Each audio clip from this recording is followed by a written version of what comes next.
Welcome back, folks. I'm Frizz, and today I'd like to take some time to talk about Deviant Abilities in Pathfinder 2e. They are a brand new system introduced in the Dark Archive, and they're easily one of my favorites from the book, which is kind of impressive, considering how much cool shit there is in the Dark Archive.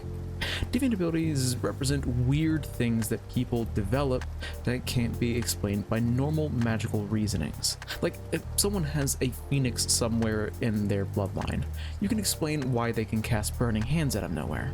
That kind of explanation doesn't work when someone just trips over and hits their head on a rock, and then wakes up shooting fire out of their eyes. Deviant Abilities are weird, unexplained things that someone can do that hold an equal amount of potential to destroy their enemies and themselves. Let's get into it. Alright, so let's talk about how Deviant Abilities actually function. First off, they are a rare option, so you can only get them if your GM allows them and thinks that they make sense within the story. The two main ways that Paizo recommends introducing them is either through your backstory or by just throwing them at the party in the middle of a campaign unexpectedly. Introducing them in your backstory is self-explanatory enough, but their use in the middle of a campaign is a bit more up to the GM. See, GM can just decide that, okay, you walked by a weird obelisk or you're exposed to a weird monster, therefore I'm going to give you a deviant ability. They can fill many different roles. It can be something that permanently changes the PC for the rest of the campaign as a certain plot point, or the PCs could just temporarily get the ability to, I don't know, turn into sheep or something for a fun gag and a side story. If your campaign is more episodic than most APs, where there isn't much of an overarching plot, but instead it's like TV episodes where it's little self-contained storylines, then Deviant Abilities can work great to add more spice. Now, Deviant Abilities are just a series of feats when you get down to it. They can be taken instead of class feats, just like archetype feats, despite not belonging to an archetype. I generally recommend that if a PC has Deviant Abilities from their backstory, they actually have to grab these feats by giving up class feats, as per normal. But if they're getting them from the GM just because the GM wants them to have them, then I don't think that they should have to pay up, because it's not a part of their build that they were planning, so just give them to them for free.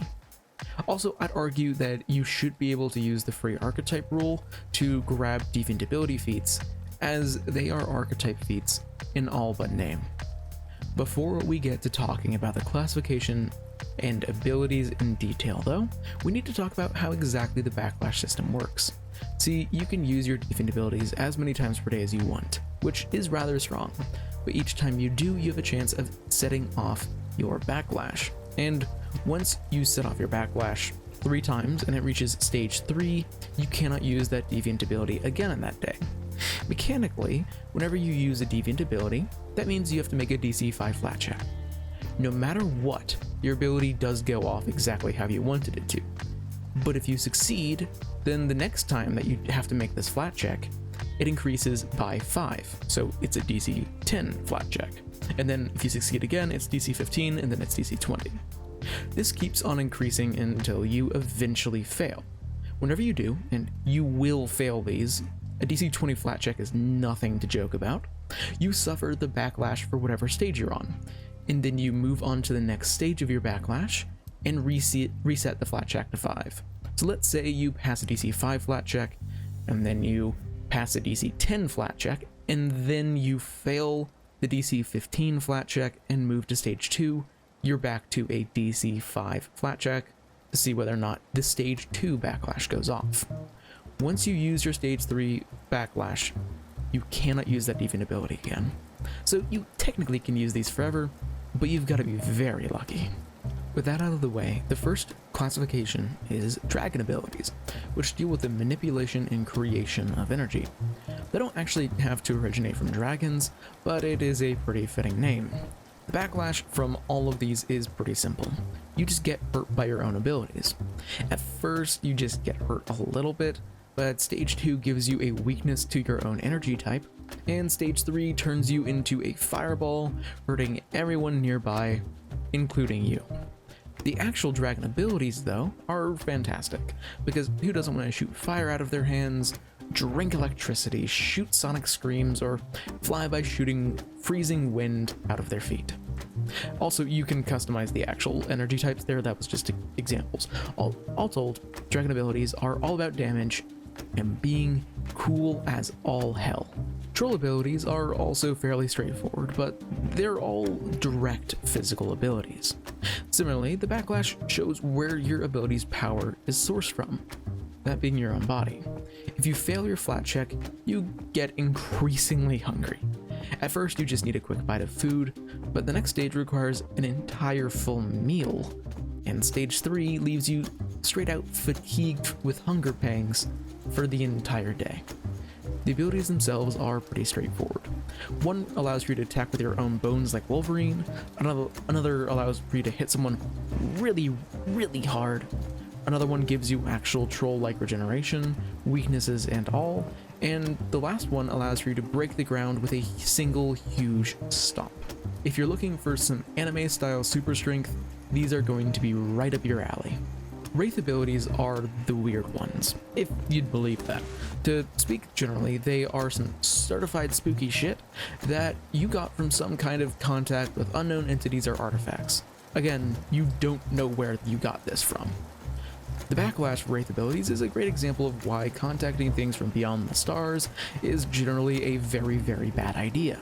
At first, your mind is just brushed by things beyond imagination, which is always going to scare the shit out of you.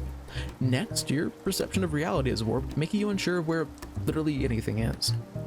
Finally, your actual life force is sucked out of you, drastically weakening you for the rest of the day.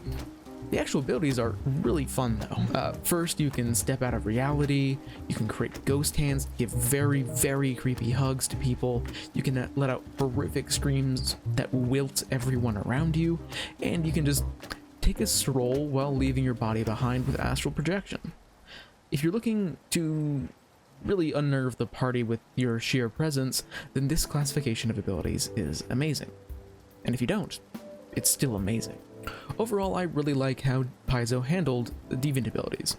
They 100% just feel like weird things that could blow up in your face at any time, and I'm a sucker for those kinds of abilities. Honestly, my only mild annoyance with this entire system is that the Backlash for Dragon Abilities isn't nearly as debilitating as the other Backlash effects. If you want to see a more mechanical look at these abilities, diving into exactly what they can do, I really recommend that you check out the second stream where I covered the Dark Archive, where I talked about every single one of these and all of their awakening effects in detail. And if you don't like what you see there or what you heard in this video, then this system is designed to be homebrewed, so you can come up with exactly what you want. Thanks for watching. I love the Dark Archive so much, you guys have no idea. Paizo knocked it out of the park with this one, and I'm really looking forward to making more videos on it now.